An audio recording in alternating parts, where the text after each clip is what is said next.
ড্রাইভাররা 400 টাকার ভাড়া 500 টাকা, 500 টাকার ভাড়া 1000, 1200, 900 টাকা। প্রিয় বন্ধুরা, আগে ভিডিওটা দেখেন, তারপরে কিছু কথা বলবো।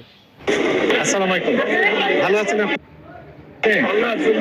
হ্যাঁ শুনেন, আপনি এই ঢাকা থেকে খুলনা কত টাকা করে ভাড়া নিচ্ছেন? 680 টাকা চাটে আছে, 680 টাকা চার্টে আছে। নিচ্ছেন কত?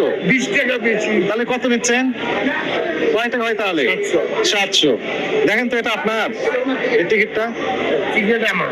কত টাকা লেখা আছে? আপনাদের তো?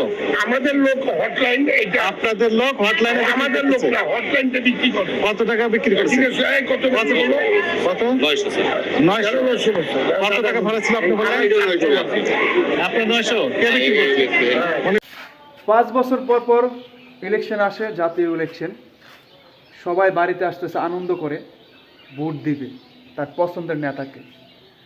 ড্রাইভাররা 400 টাকার ভাড়া 500 টাকা, 500 টাকার ভাড়া 1000, 1200, 900 টাকা।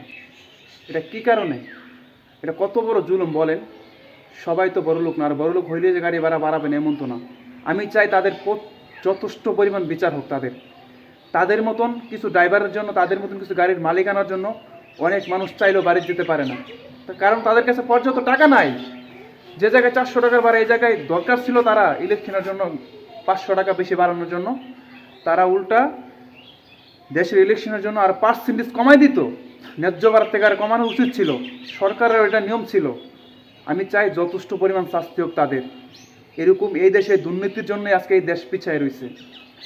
অফিসে তো বড় বড় আদালত, অফিসে তো দুর্নীতি আছে, তারপর পিএসএ করে দুর্নীতি, অফিসের যে দারোয়ান সেও করে দুর্নীতি। এরকমই ড্রাইভার থেকে শুরু করে রিক্সাওয়ালা, এরকম কিছু রিক্সাওয়ালাও আছে, তারাও দুর্নীতি করে।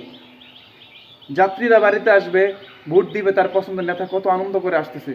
আগামীকালকে বুড়াবুড়ি, তারা করতেছে দুর্নীতি। এই দুর্নীতি যতদিন এই বাংলার বুকের থেকে না যাবে, এই বাংলাদেশ সহজে উন্নত হবে না। এটাই হলো আমার কথা। প্রিয় বন্ধুরা, ভিডিওটা শেয়ার করে দিবেন।